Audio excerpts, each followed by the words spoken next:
This time I will share accurate ChatGPT prompt to make a logo into a wooden texture. Insert your logo and type this prompt. You can copy it from the video description.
Then hit send.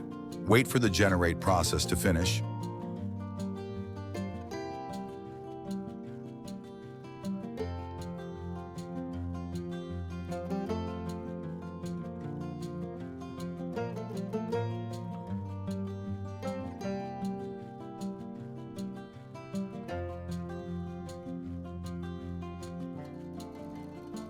And this is the result.